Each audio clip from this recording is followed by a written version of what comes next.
सुधी जो विद्यादि सागर सुधी गुरु हैं हितैषी शुद्धात्म में निरत नित्य हितोपदेशी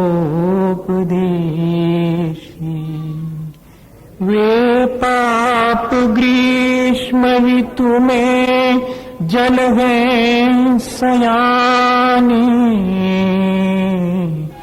पूजूं उनके सतत केवल ज्ञान पाने पूजूं उनके सतत केवल ज्ञान पाने। बोले भगवान महावीर स्वामी की, आचार्य कुंद कुंद स्वामी की, आचार्य गुरुवर विद्यासागर मुनि महाराज की।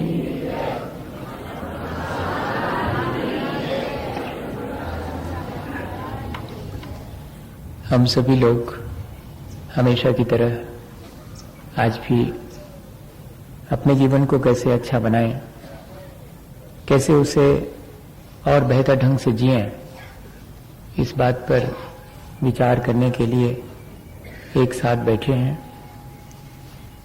ये हमारा जीवन एक अवसर है जिसे हम सफलता में भी कन्वर्ट कर सकते हैं और इस अवसर का लाभ उठा सकते हैं, और हम चाहें तो इसे व्यर्थ गंवा भी सकते हैं। एक नाविक एक दिन बहुत सुबह नींद खुल जाने से अपनी नाव लेकर नदी के किनारे पहुंच गया था, और उस अंधेरे में जब उसे कुछ नहीं सूझा, सुबह होने में थोड़ी देर थी, तो पास में एक थैली पड़ी उसे दिखाई दी। उसने उसे उठा के देखा तो उसमें कुछ पत्थर भरे हुए समझ में आए। शायद नदी के किनारे शाम को बच्चे आए होंगे और उन्होंने पत्थर इकट्ठे किए होंगे और इस पोटली में भर के रख दिए होंगे। अब क्या करे वो अंधेरे में, तो अपनी नाव में बैठे बैठे उसने उस पोटली में हाथ डालकर एक एक पत्थर निकालकर फेंकना शुरू किया, और पत्थर के फेंकने से नदी में छपाक की आवाज आती है और अच्छा लगता उस सन्नाटे के बीच बार बार पत्थर फेंकने से एक ध्वनि होती। मन लग गया उसका और उसने एक एक पत्थर फेंकना शुरू किया। थोड़ी थोड़ी देर के बाद उस पोटली के सारे पत्थर वो फेंक चुका। एक आखिरी पत्थर जब वो फेंकने वाला था कि उतने में सूरज की रोशनी हो गई, और उस पत्थर पर जैसे ही सूरज की रोशनी पड़ी वो पत्थर बहुत चमकदार मालूम पड़ा, और उसने गौर से देखा कि अरे ये सामान्य पत्थर नहीं है, ये तो बेशकीमती हीरा है। अब वो क्या करे? अब वो रोए इस बात के लिए कि उसने इतने सारे पत्थर ऐसे ही फेंक दिए। तो अब उसके रोने से कोई लाभ नहीं होने वाला। उसे तो इस बात के लिए खुश होना चाहिए कि एक पत्थर जो बहुत बेशकीमती है अभी भी उसके हाथ में है, और वो अभी भी उसका लाभ उठा सकता है, उसकी कीमत उसे मालूम है, उसका सदुपयोग कर सकता है। जीवन के बारे में भी ऐसा ही है। हमने पता नहीं कितनी बार ऐसे अवसर पाकर और अपने जीवन को व्यर्थ गंवा दिया होगा, लेकिन उन सब चीजों के लिए व्यथित होने की आवश्यकता नहीं है। वो जो एक पत्थर की तरह, एक कीमती पत्थर की तरह, एक हीरे की तरह जो ये मनुष्य जीवन हमारे हाथ में है, अब उसका मुझे कैसा उपयोग करना है ये हमें देखना चाहिए। हमें इस मनुष्य जीवन में वाणी, मन और शरीर ये साधन मिले हैं। ये साधन हमारे पूर्व संचित कर्मों के फलस्वरूप हमें मिले हैं, लेकिन बहुत से साधन हमने अपने जीवन को ठीक ठीक ढंग से चलाने के लिए खुद भी अपने पुरुषार्थ से यहां इकट्ठे किए हैं। उन साधनों में धन, पैसा, संपत्ति, यश, पद, प्रतिष्ठा, बहुत सारी चीजें हैं। और भैया कोई भी साधन अपन को मिलता है तो उसका कैसे उपयोग करते हैं? बहुत संभल के उपयोग करते हैं। घर गृहस्थी में बिजली का उपयोग संभल के करते हैं, ज्यादा खर्चा ना हो। पानी का उपयोग संभाल के करते हैं कि कल के दिन पानी के अभाव में और तकलीफ ना हो जाए। कपड़े हिसाब किताब से पहनते हैं, जहां तहां नहीं बैठते क्योंकि गंदे हो जाएंगे और फिर बार बार जो है धोएंगे तो ज्यादा दिन नहीं चलेंगे। इतने जतन से इन सब चीजों का हम उपयोग करते हैं। तो क्या ऐसा ही जतन अपने जीवन के बारे में नहीं करना चाहिए? ये जीवन भी एक साधन है। इसमें जो मन, वाणी और शरीर है वो साधन है हमारे उस साध्य की प्राप्ति के लिए। अपने जीवन को ऊंचा उठाने के लिए हम इस जीवन को एक अच्छा साधन बना सकते हैं। अगर हम गौर से देखें तो हमारे जीवन में निर्मलता हमारा स्वभाव है, लेकिन क्या करें, वो निर्मलता हमारे जीवन से गायब हो गई है। जैसे किसी ने उसे हमारे जीवन से उठा लिया हो। जैसे कोई चोर हमारे घर में घुस जाए और हमारी संपत्ति को उठा के ले जाए। वो कब घुसता है और कब उठा के ले जाता है? जब हम सो जाते हैं, जब हम गाफिल हो जाते हैं। और यही हमारे साथ हुआ है। हमारी अपनी जो निजी संपदा है, हमारा अपना जो स्वभाव है, हमारी अपनी अज्ञानता, हमारे अपने मोह के कारण और विकृतियों में बदल गया है। स्वभावात् अन्यथा भवनम विभावः।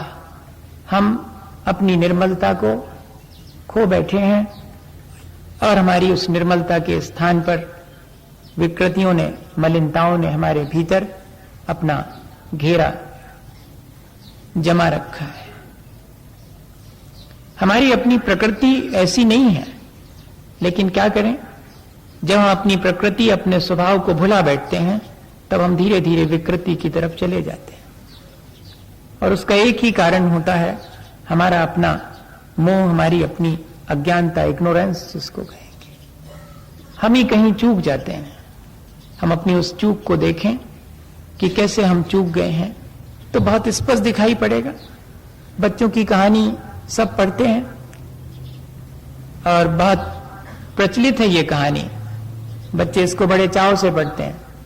क्या कि एक राजा था और फिर वो राजा बहुत बलवान था, लेकिन उस राजा के प्राण तोते में थे और राजा को मारो तो नहीं मरता था, और अगर तोता हाथ में आ जाए और तोते को मार दो तो राजा मर जाएगा।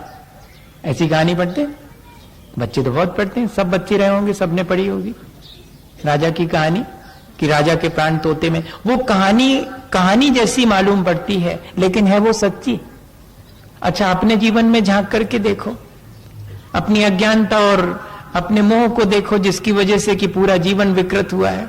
गौर से देखें, हमारे प्राण कहां अटके हुए हैं? तोते में नहीं अटके। कहां अटके हैं? किसी की तिजोरी लूट लो, समझ लो कि मर गया वो। तिजोरी लूटने से आदमी को धक्का पहुंचता है। आदमी को ऐसा लगता कि मैं मरा, इसका मतलब है कि तिजोरी में प्राण है। हम लोगों के साथ भी यही है। वो राजा के प्राण होते होंगे तोते में, लेकिन हमारे प्राण तो छोटी छोटी सी चीजों में अटके हुए हैं।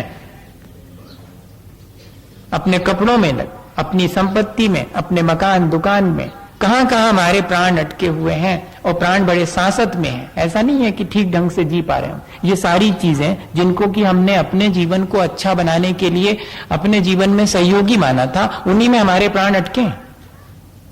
वे चीजें न रहें तो ऐसा लगता है कि जैसे हमारे प्राण चले जाएंगे। क्या कभी हमने इस तरह से अपने जीवन के बारे में विचार किया? करना तो चाहिए। इन छोटी छोटी चीजों में अपने प्राण अटका के रखें हम। क्या ये ठीक है? क्या ये शोभा देता है हमारे लिए? नहीं।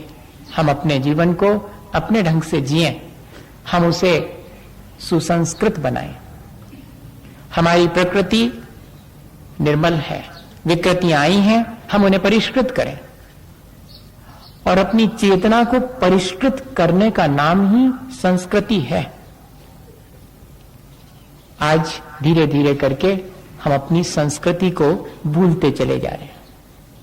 भारतीय संस्कृति है और पाश्चात्य सभ्यता है, दोनों में बहुत फर्क है। कल्चर और सिविलाइजेशन में बहुत फर्क है। पाश्चात्य संस्कृति नहीं है, पाश्चात्य सभ्यता है जो निरंतर बदलती रहती है। लेकिन संस्कृति बदलती नहीं है, संस्कृति जीवन को बदलती है, स्वयं नहीं बदलती। सभ्यता बाहरी चीजों को बदल करके हमें थोड़ा सा सुख पहुंचाती है, हमारे अंतरंग को बिल्कुल भी प्रभावित नहीं करती। सभ्यता सिर्फ बाह्य तामझाम देखने में आती है, लेकिन संस्कृति हमारे बाहर और भीतर दोनों तरफ से परिमार्जित करती है। हमारे भीतर की अपवित्रताओं को, मलिनताओं को हटाती है, साथ साथ हमारे बाह्य जीवन को भी, हमारे व्यक्तित्व को भी बहुत ऊंचा उठाती है। ऐसी हमारी संस्कृति है। हमने भगवान की मूर्ति बनाई, कैसे बनाई?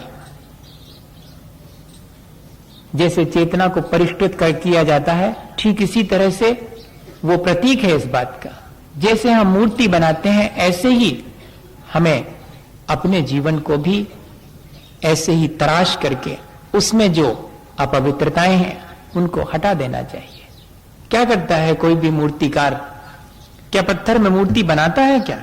कोई देखने जाए तो वहां सिवाय तोड़फोड़ के कुछ भी नहीं दिखाई पड़ता।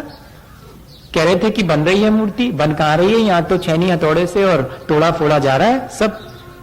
नहीं, मूर्ति नहीं तोड़ी जा रही, मूर्ति तो उसके भीतर उसने पहले से देख ली है उस पत्थर में। वो तो उस मूर्ति के अतिरिक्त जो है, वेस्टेज है, अतिरिक्त है, उसको हटा रहा है। और जैसे जैसे उसमें से जो अतिरिक्त है वो हटता चला जाता है, वैसे वैसे उसमें से मूर्ति उभरती चली जाती है। ये ही विद्या हमें अपने जीवन में अपने चेतना को परिष्कृत करने के लिए लागू करनी चाहिए कि मेरे जीवन में क्या क्या अतिरिक्त है, मैं उसे हटाते चले जाऊं। सब जानते हैं हमारे जीवन में क्या अतिरिक्त है। भैया, व्यर्थ और सार्थक दोनों का निर्णय कोई और थोड़ी करता है, हम ही करते हैं। हमारा राग द्वेष इन चीजों का निर्णय करता है। जो वीतरागी हैं उनसे निर्णय करवा लेवें कि क्या व्यर्थ है और क्या सार्थक है, और जो व्यर्थ है उसे हम हटाते चले जाएं। तो सार्थक को कहीं से लाने की आवश्यकता नहीं, वो तो हमारा अपना निजी है। अगर इस तरह हम गौर से देखें तो हम अपने जीवन को परिष्कृत कर सकते हैं, अपनी चेतना को परिष्कृत कर सकते हैं। हमारे अंदर अपनी चेतना को परिष्कृत करने की कर्मठता होनी चाहिए। दूसरी चीज, हमें वर्तमान की कृत्रिमताओं से बचना चाहिए। और तीसरी चीज, अपनी संस्कृति जो कि अत्यंत प्रामाणिक है, आस्था और अहिंसा, उसको बरकरार रखना चाहिए। समझ लें अपन इन छोटी छोटी सी चीजों को। हम बहुत कर्मठ हैं, हम सुबह से शाम तक बहुत पुरुषार्थ करते हैं, बहुत काम करते हैं। अंततः हम पाते क्या हैं? वही थोड़ी सी सुख सुविधा के साधन, इसके अलावा और क्या पाते हैं? सुबह से शाम एक अंधी दौड़ में हम दौड़ करके और थके हारे जब घर लौटते हैं तो अपने आप से पूछें कि दिन भर में सुख शांति पाई? सुख शांति के साधन जुटाने में इतनी तकलीफें उठाई कि वो सुख शांति भी चली गई। वे चीजें जो सुख शांति के लिए इकट्ठी की थी, क्या सचमुच सुख शांति दे पाई? विचार करना।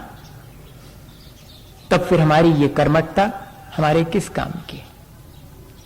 वास्तव में तो कर्मठ वो है जो अपने जीवन में ऐसा कुछ हासिल कर ले जिसे कोई दूसरा छीन ना सके, जिसे कोई चुरा ना सके, और जीवन के नष्ट होने पर भी जो नष्ट ना हो सके, वास्तव में वो सार्थक है।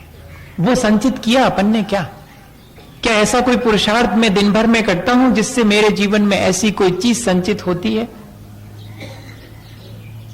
मुश्किल है कि होती हो। जो चीजें संचित होती हैं वे एक दिन व्यर्थ मालूम पड़ने लगती हैं। जो कल तक भली जान पड़ती थी वे ही हमारे जीवन में व्यर्थ मालूम पड़ती हैं, और उन क्षणों में तो अत्यंत व्यर्थ हो जाती हैं जब हम यहां से विदा लेते हैं, अंतिम विदा लेते हैं, तब वे सब चीजें जो कल तक सार्थक मालूम पड़ती थी अत्यंत व्यर्थ मालूम पड़ती है। हम सार्थक और व्यर्थ की पहचान बहुत आसानी से कर सकते हैं। हमारे साथ जो चीज जाती है वही सार्थक है, उसी का संचय करें। जाती है हमारी अपनी भलाई और बुराई, और कोई चीज हमारे साथ नहीं जाती, पर हम जोड़ जोड़ करके उन सब चीजों को रखते हैं। और ध्यान रखें, जो जैसा होता है वैसा करता है, और जो जैसा करता है वैसा होता चला जाता है। दोनों चीजें, style is the man, man is a style, ऐसा लिखा हुआ है। जो जैसा करता है मानिएगा कि वो वैसा है। मैं अगर झूठ बोलता हूं तो मैं झूठा हो गया, ठीक है ना। मैं चोरी करता हूं तो मैं चोर कहलाऊंगा। ये बहुत सीधी सी चीज है, मैं जो करता हूं वैसा होता चला जाता हूं। तब फिर मुझे ये ध्यान रखना चाहिए कि मैं अपने जीवन में किस तरह की चीज करूं, मेरी अपनी कर्मठता किन चीजों के लिए होनी चाहिए, मेरा अपना पुरुषार्थ किस दिशा में होना चाहिए। और दूसरी चीज, कोई चोर हो तभी ना चोरी करेगा, कोई झूठा हो तभी ना झूठ बोलेगा। तो हम जैसे होते चले जाते हैं वैसे ही फिर करने के लिए मजबूर हो जाते हैं। पहले हम करते हैं, फिर बाद में हम उन्हीं सब चीजों को दोहराने के लिए मजबूर होते चले जाते हैं। पहले हम झूठ बोलते हैं, आत्मा हमारी झूठी हो जाती है, और फिर उस झूठी आत्मा से हम झूठ बोलने के लिए मजबूर होते चले जाते हैं। ये एक विशेष सर्कल जो हमने खुद अपने लिए निर्मित किया है, किसी और ने नहीं निर्मित किया है। तब बहुत बहुत जरूरी है इस बात को कि हम जैसा होना चाहते हैं वैसा ही क्यों ना करें। हम करने से पहले देख लें कि इसको करने से मैं होऊंगा कैसा, मुझे क्या प्राप्त होगा, ये तो देखते हैं हम। मैं ऐसा ऐसा करूंगा तो मुझे ऐसा ऐसा प्राप्त होगा, लेकिन मेरी चेतना कैसी हो जाएगी वैसा करने से। अगर ये हम ध्यान रखें तो चेतना को हम आसानी से परिष्कृत कर सकते हैं। हम जैसा करते हैं वैसी हमारी चेतना होती चली जाती, और जैसी चेतना होती चली जाती फिर वैसा करने के लिए हम मजबूर होते चले जाते हैं। हमें ये बहुत सावधानी रखने की आवश्यकता है कि यदि हम वैसा नहीं होना चाहते, जैसा हम नहीं होना चाहते वैसा हम ना करें, और कम से कम अपनी चेतना को परिष्कृत करने में आलस तो ना करें। हम बाकी सब चीजें अपने जीवन में संचित कर रहे हैं, करें, ठीक है, लेकिन मेरी चेतना को जो चीज गंदी करे उस चीज को तो ना करें। सिकंदर ने पूरा राज्य पाया था, शायद उन्हीं के जीवन की घटना है। और वो एक दिन कहीं जंगल में भटक गए थे, तो बहुत प्यास लगी थी उनको। तो जब प्यास लगी तो किसी से कहा कि पानी खोजो, तो बामुश्किल पानी मिला, और एक लोटे पानी मिला। लेकिन वो जिसके पास एक लोटे पानी था उसने कहा कि मैं पूछना चाहता हूं तुम्हारे राजा से कि वो मुझे क्या दे सकता है इस एक लोटे पानी के एवज में। तब उसको लाया गया था कि चलो हमारे राजा से पूछ लो, एक लोटे पानी का क्या दोगे। तो राजा ने कहा कि सुनो, अगर तुम मुझे एक लोटा पानी देते हो तो मैं अपना आधा साम्राज्य तुम्हें दे सकता हूं। उसने कहा नहीं, सौदा बहुत सस्ता है, जरा सोच लो आप, इस समय आपके प्राण बिल्कुल कंठगत हैं, मरण आपका निश्चित है, इस एक लोटे पानी के बिना आप मर जाएंगे, फिर से सोच लो आप। तब राजा को क्या कहना पड़ा था कि पूरा साम्राज्य देता हूं इस एक लोटे पानी के लिए। तब बहुत जोर से हंसा था वो गरीब व्यक्ति जिसके पास एक लोटा पानी था। उसने कहा बहुत अच्छा हुआ, पूरा साम्राज्य काय के लिए, काय के लिए, एक लोटे पानी के लिए इतनी मेहनत करी, पूरा साम्राज्य आपने हासिल कर दिया, लेकिन वो सब व्यर्थ हो गया। अभी तो सार्थक है सिर्फ एक लोटा पानी। हम ऐसी बहुत सारी चीजें जो व्यर्थ इकट्ठी करके सोचते हैं कि इन सब से मेरा जीवन बहुत परिष्कृत होगा, इन सब से मेरी चेतना बहुत ऊंची उठेगी। इन सब चीजों से आज तक हमारी चेतना ऊंची नहीं उठी। मैं ये नहीं कह रहा हूं कि आज घर जाकर के और आप सारी चीजें बाहर फेंक, क्योंकि कुछ भी नहीं, ऐसा नहीं कह रहा हूं। लेकिन मैं सिर्फ ये कह रहा हूं कि हम विचार क्यों नहीं कर रहे कि ये सब चीजें मेरे पास हैं, काहे के लिए मैंने संचित की थी कि मेरी चेतना ऊंची उठे। मैं चेतना को हमेशा परिष्कृत करते रहूं यही मेरे अपने जीवन का लक्ष्य होना चाहिए। सारी कर्मठता इस बात में मेरी लगे, सारा पुरुषार्थ इस बात में मेरा लगे। और दूसरी चीज, मैं कृत्रिमताओं से बचूं। आज कृत्रिमताएं बहुत हैं, औपचारिकताएं बहुत हैं, जीवन पूरा कृत्रिम हो गया है, जरा भी नेचुरल नहीं रहा है। नेचुरल तो उन क्षणों में रहता है जब थोड़े से हम अपने शरीर से भारी भारी हो जाते हैं और डॉक्टर सलाह देता है कि सुबह सुबह और किसी गार्डन में टहलो, तब जरा नेचुरल होकर के नेचर के निकट जाते हैं, बाकी तो नहीं जाते। बाकी तो हमने जंगल की सीनरी भी घर में ही लगा रखी है, जंगल में भी जाने, सीनरी में संतुष्ट हैं। कृत्रिमता के मायने सिर्फ इतना नहीं है कि मैंने जंगल में रहना बंद कर दिया और सीमेंट कंक्रीट में रहने लगा हूं। कृत्रिमता इतने अकेले से नहीं आती। हमारे अपने जीवन में जो कृत्रिमता आई है वो हमारी अपनी पराधीनता से आई है। आज हम अपने छोटे छोटे से कामों के लिए कितने डिपेंड हो गए हैं, छोटी छोटी सी चीजों पर। कृत्रिमता वहां से आती है, औपचारिकता वहां से आती। हम होना चाहिए था स्वावलंबी। जो जितना स्वावलंबी है वो उतना नेचर के निकट है, और जो जितना दूसरे साधनों पर निर्भर है, परावलंबी है, पराश्रित है, वो उतना कृत्रिम जीवन जी रहा है। आज हमें कितनी चीजें चाहिए अपने जीवन के लिए, और उन सब चीजों के उपयोग में हम अपने जीवन की वास्तविकता को भुला बैठे हैं और आलसी हो गए हैं, अपनी चेतना को परिष्कृत नहीं कर पाते हैं। सब चीजें, सपोज करें कि हम समझने के लिए कि पहले बहुत सारी मेहनत करते थे और मेहनत करने से हमारा शरीर अपने आप स्वस्थ रहता था, हमारा मन भी प्रसन्न रहता था, क्योंकि अपनी मेहनत से जो चीज हम करते हैं उस चीज को आप अगर अपनी मेहनत से रोटी बनाओ तो उसका स्वाद अलग रहेगा, और अगर आप किसी आप होटल में जाकर के और चपाती खरीद के लाओ और उसने कैसे बनाई वो तो छोड़ो, लेकिन उन बनी हुई दूसरे की चपाती को खाओ तो वो आनंद नहीं आएगा, और अपने हाथ से बनाई होती तो। ये है कृत्रिमता। इस तरह इतने, आज जैसे संडे है तो वो मेट्रो सिटी है, मेट्रो सिटी में इतने लोगों को छोड़ दो, बाकी लोगों को सोचो, आज वे वाकई संडे मनाएंगे, घर में खाना नहीं बनाएंगे, ये मतलब संडे। देखना आप, माने हम लोगों के ढंग क्या हो गए, हम काम नहीं करेंगे, काम चोरी करेंगे, मतलब आप संडे। जबकि होना तो ये चाहिए था कि आज तो अपने मन से सारी चीजें करेंगे, आज तो दूसरे पर डिपेंड नहीं रहेंगे, आज तो नौकर को भी कह देंगे कि जाओ भाई तुम आराम से अपने घर जाओ, आज तो हम सारा काम अपने हाथ से करेंगे। ऐसा नहीं, आज तो पुजारी जी से भी कह देंगे कि भाई आज तो मुझे दुकान नहीं जाना, इसलिए तुम द्रव्य धोके मत रखना, आज तो मैं अपने हाथ से धोऊंगा, आज तो श्री जी की पूजा भी मैं अपने हाथ से धूली द्रव्य से करूंगा, और आज तो मैं खाना भी अपने हाथ से हैंडल करूंगा, सारा दिन आज मैं देखूंगा कि मैं कितना कर सकता हूं। ये रचनात्मक कार्यों में हमारी एनर्जी लग जाती तो हमें अत्यंत प्रसन्नता होती, हम प्रकृति के निकट होते। लेकिन ये कृत्रिमताएं हमने ओढ़ ली और निकल जाते हैं हम बढ़िया से कपड़े पहनकर अपने बच्चों को साथ लेकर किसी गाड़ी में, और बैठ जाते हैं कहीं किसी होटल के गार्डन में और निकाल देते हैं पूरा दिन अपना इस तरह से। ये क्या चीज है? ये कृत्रिमता से भरा हुआ जीवन है। मैं ये नहीं कह रहा हूं, आप पर कोई कमेंट नहीं कर रहा हूं, आप बिल्कुल इससे निश्चिंत रहिएगा। मैं तो सिर्फ एक बात कर रहा हूं कि कहीं ऐसा तो नहीं कि ये सब चीजें, हमने तो यही सोचा था कि ये सब चीजें बहुत अच्छी हैं, दूसरे लोगों से हटकर हैं। देखो गांव में उनको कहां फुर्सत है, अपन इतने शहर में आ गए, इतने सभ्य हो गए हैं और इतने ज्ञानवान हो गए हैं, इतने पढ़े लिखे हो गए, तो अपन ने तो यही सोचा था कि ये सब चीजें करने से अच्छा होगा। लेकिन हुआ क्या? अंततः हमारी चेतना और अधिक मलिन हुई कि नहीं हुई? हमने अपने लिए ही ये सब करा था, किसी के कहने से नहीं करा था, हमने अपनी बुद्धि से करा था। ठीक है, हमने तो यही सोच के करा था कि ये सब अच्छा है, लेकिन हमने जब अनुभव कर लिया भैया कि ये अच्छा नहीं है, तो क्यों नहीं हम छोड़ पा रहे हैं? सवाल ये है, क्यों हम आने वाली पीढ़ी को भी यही सौंप रहे हैं? जिससे हमने कुछ नहीं पाया वो हम क्यों किसी और को सौंपे? विवेकानंद को उनके पिता ने जब पूछा था विवेकानंद ने कि उत्तराधिकार में क्या देते हो, तो मालूम क्या कहा था? उत्तराधिकार में मैंने कुछ तुम्हारे लिए जोड़ के नहीं रखा, तुम्हें स्वयं अपने पुरुषार्थ से जोड़ना हो तो जोड़ लेना, और सुनो मांगते हो तो वो संग टंगा है सामने दर्पण, उठा के लाओ। और उठा के लाए दर्पण, तो सौंप दिया कि ये सौंपता हूं तुम्हें अपने उत्तराधिकार में। अरे दर्पण?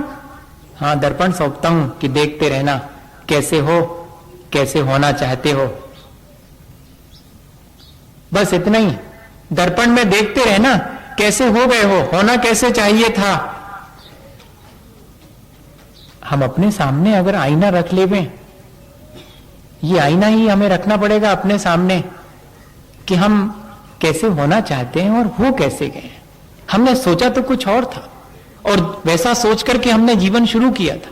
सबको ही शुरू करते हैं अपना जीवन, ब्याह के बाद सबका जीवन शुरू होता है, और सबके अपने सपने होते हैं, सबके अपने सोच होते हैं, और उससे जीवन शुरू करते हैं। और अंततः हम कहां चले जाते हैं? हमारी चेतना परिष्कृत होने की जगह पर और मलिन और विकृत होती चली जाती है जिन सब चीजों से। तो वे चीजें सब व्यर्थ हैं। अरे भैया, अगर संचय ही करना है तो क्या व्यर्थ को कोई संचित करता है? कृत्रिमताओं को संचित करता है?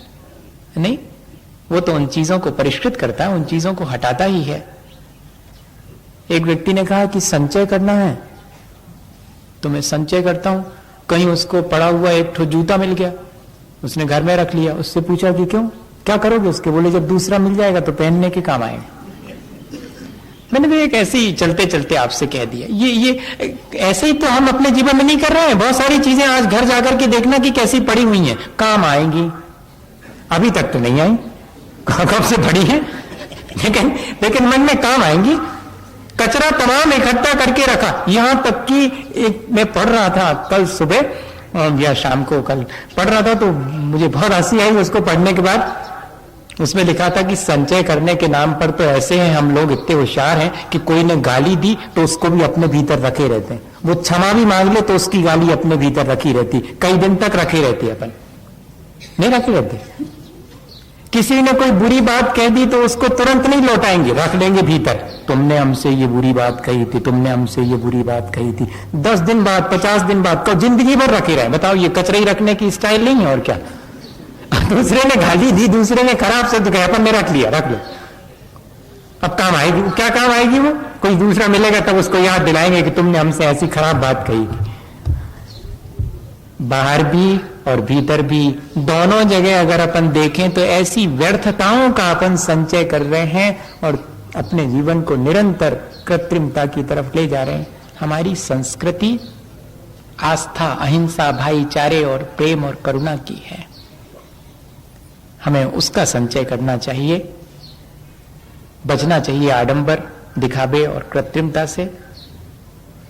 करना चाहिए वो सब जिससे कि चेतना परिष्कृत हो, और ध्यान रखना चाहिए अपनी संस्कृति का, जिससे कि चेतना परिष्कृत होती है। चेतना को परिष्कृत करने के लिए सिर्फ एक ही चीज है, आस्था और अहिंसा। यही जैनाचार्यों ने 2 चीजें हमारी चेतना को परिष्कृत करने के लिए दी हैं। सच्चे देवगुरु शास्त्र के प्रति हमारी आस्था, जहां जहां सच्चाई है वहां वहां हमारा विश्वास, और इतना ही नहीं, प्राणी मात्र के प्रति हमारे मन में प्रेम हो, करुणा हो और भाईचारे की भावना हो, तो हम अपने जीवन को परिष्कृत कर पाएंगे। एक बहुत पुरानी कहीं मैंने घटना पढ़ी थी, आज आपको उसे सुनाने का मन है। थोड़े से दिन और हैं मेरे पास भी, और बहुत थोड़ा सा है जो मुझे आपसे पार्टिसिपेट करना है। वैसे तो बहुत मुश्किल है, विचारों को तो पार्टिसिपेट किया जा सकता है, लेकिन जीवन के अनुभवों को तो अपने जीवन में ही स्वयं हासिल किया जा सकता। दूसरे के अनुभव दूसरे के काम नहीं आते भैया, विचार तो काम आ जाते हैं। और अपन आज तक इतने दिनों से, वो कह रहे थे कि 3 महीने से हूँ मैं, शायद वे 3 महीने से कह रहे हूँ, पर मुझे तो याद है कि 15 मई को आया था और 15 अक्टूबर निकल चुकी है। 5 महीने मुझे आपके बीच हो चुके हैं। अपन लोगों ने विचारों का आदान प्रदान किया है, विचारों की बहुत लंबी लंबी यात्राएं बहुत दूर दूर तक जाके की हैं। इसलिए की हैं कि अपने जीवन के अनुभवों को हम स्वयं समझें, जानें, सीखें और उनको परिष्कृत करें। हम देखें कि हमारे अपने जीवन में हमने क्या सोचा था और अनुभव में हम क्या कर रहे हैं, और हम सोचे के अनुसार अपने जीवन को परिवर्तित करें, अपने अनुभवों से शिक्षा लें, तो इन सब चीजों की कोई जरूरत नहीं पड़ेगी। किसी की कोई जरूरत नहीं है। मुझे तो कई बार लगता है कि अपने जीवन को अच्छा बनाने के लिए हमें अगर जरूरत है तो सिर्फ एक ही चीज की है कि हमें अपने जीवन को अच्छा बनाने की तैयारी करने के लिए मन बनाना चाहिए। सब हमें धीरे धीरे करके सहयोग देते चले जाएंगे यदि हमने अपना मन बना लिया है तो। एक किसान था और उसके एक गाय थी। बहुत वर्षों के बाद ये कहानी सुना रहा हूं। मेरे जीवन में कुछ घटनाएं हैं जो कि बहुत इंप्रेस करती हैं मुझे। उनमें से ये एक कहानी है। किस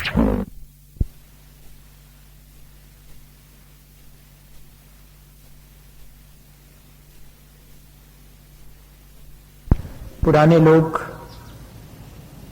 मनुष्य से ही प्यार नहीं करते थे, वो पशुओं से भी प्यार करते थे।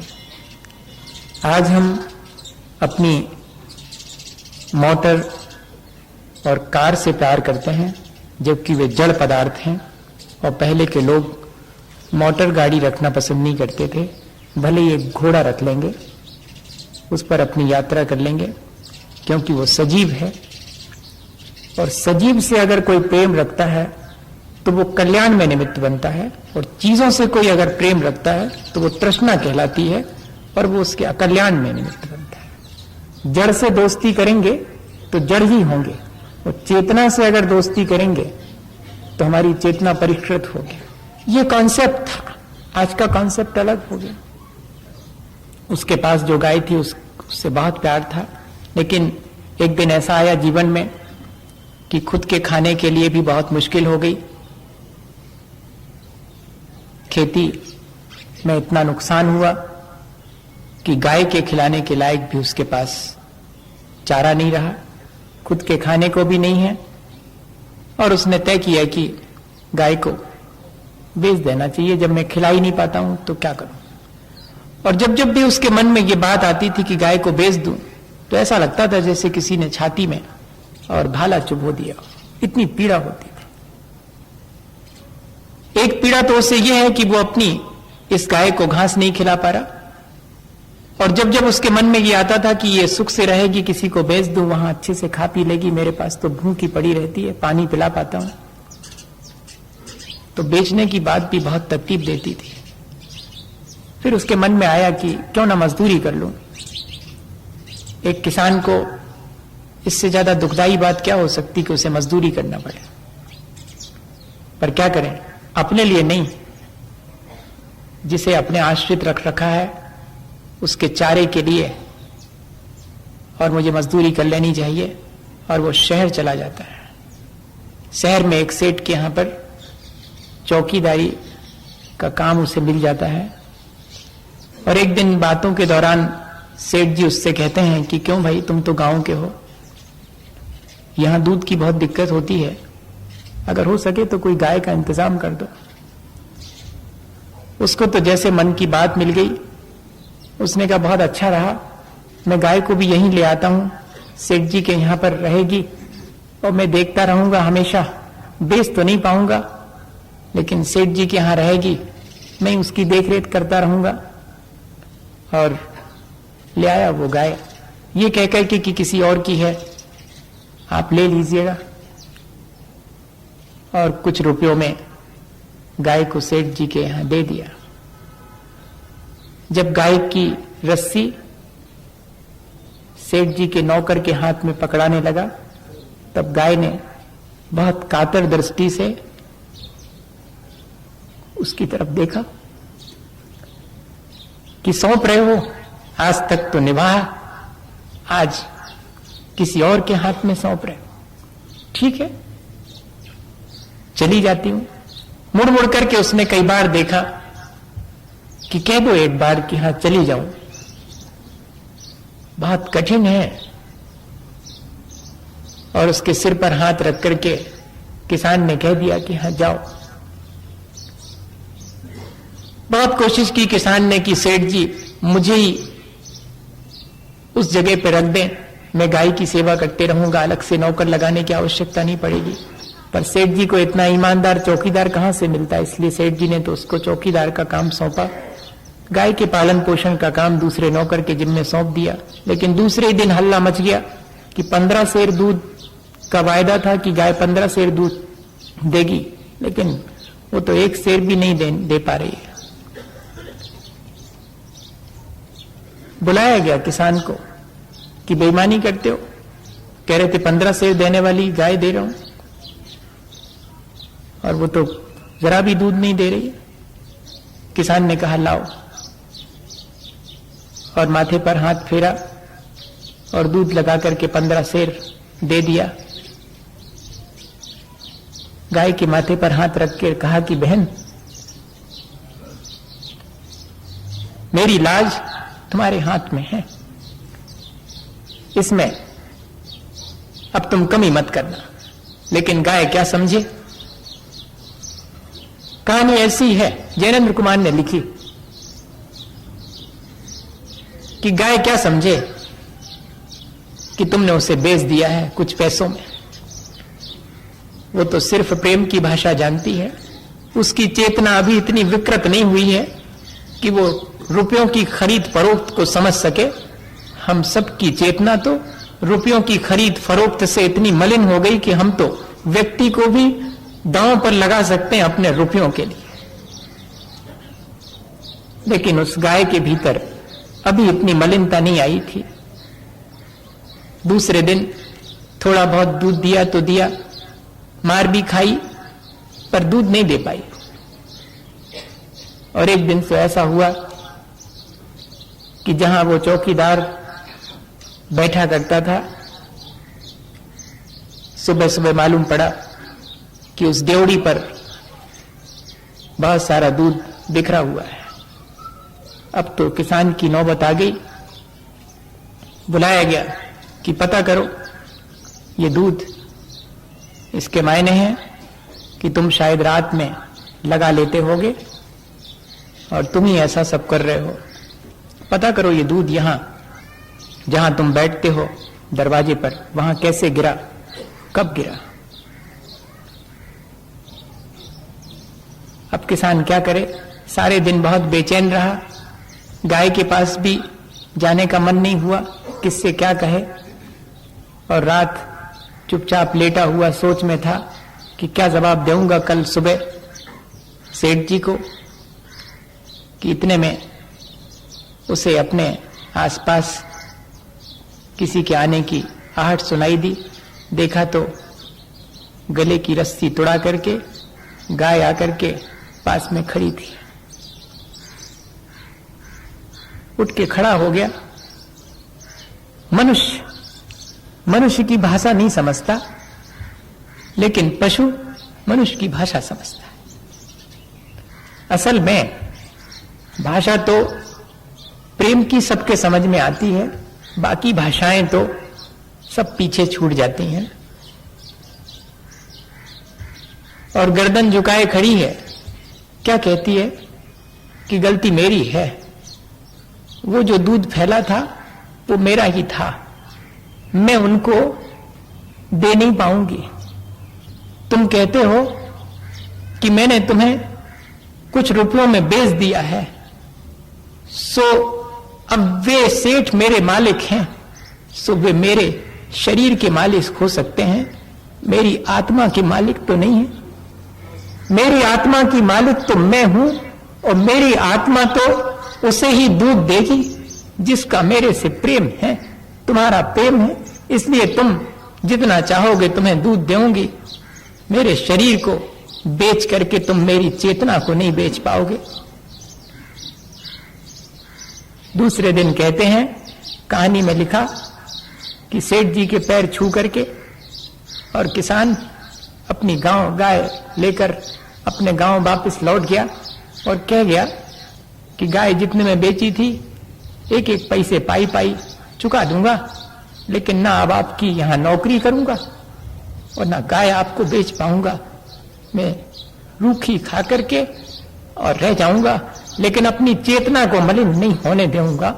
मेरी चेतना उतनी ही परिष्कृत बनी रहे। मैं वापस लौटता हूं अपनी संस्कृति में। इस शहर ने तो मेरे जीवन को विकृत ही बनाया, इन सुख सुविधा के साधनों ने तो मुझे मलिनता ही दी है। मैं तो अपने उस चेतना के उज्जवल और निर्मल स्वभाव की तरफ, गांव की तरफ लौटता हूं। गांव की तरफ लौटना एक प्रतीक है, अपनी संस्कृति की तरफ लौटना, अपने भाईचारे और अहिंसा की तरफ लौटना।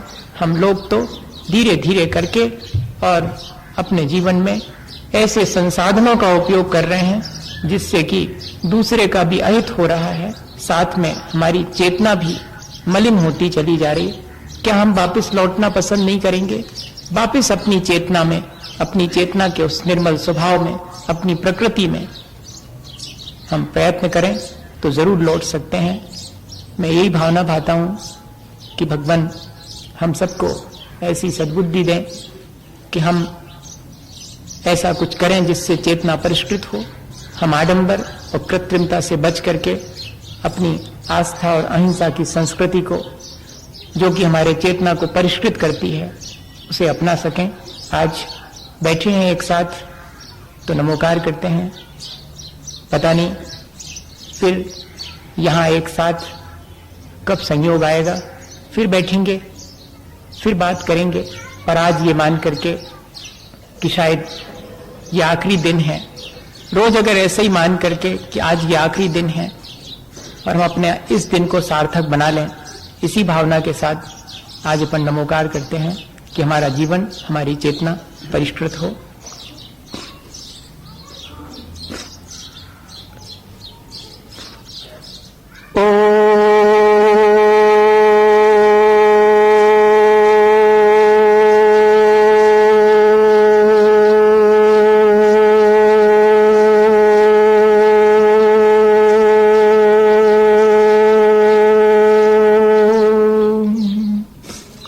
नमो अरिहंताडं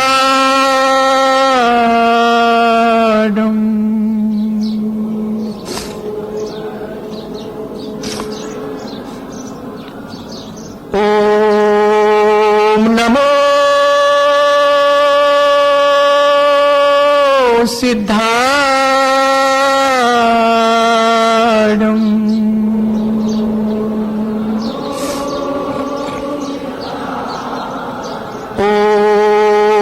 नमो आयल्याणं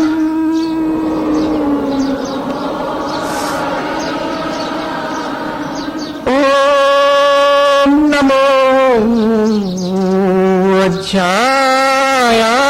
अज्जायाणं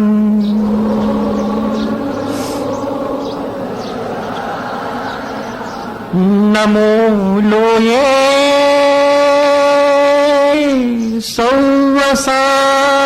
सौवसावूनम्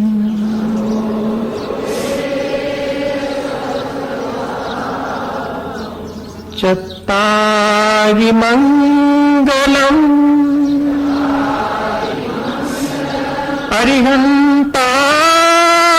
अरिहन्तामङ्गलम्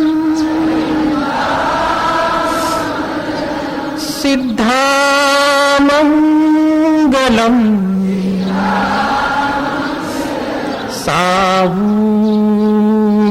सावूमङ्गलम्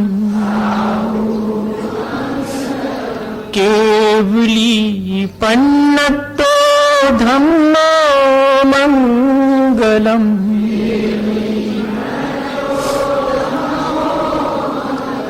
चत्तारि लोगुत्तमा अरिहन्ता लोगुत्तमा सिद्धा लोगुत्तमा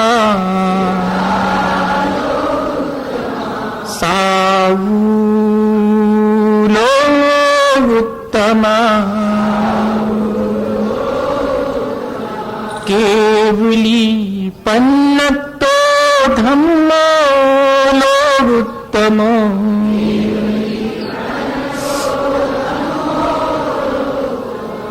चत्तारि शरणं पौवज्जामि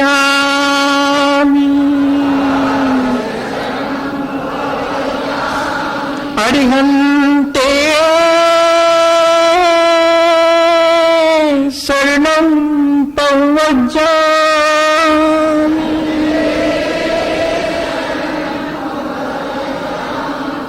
सिद्धे शरणं पौवज्जामि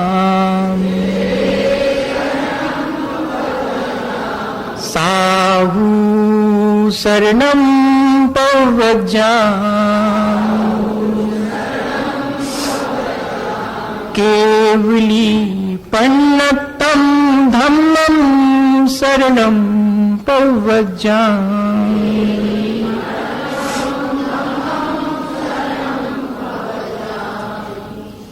धम्मं शरणं पव्रजामि।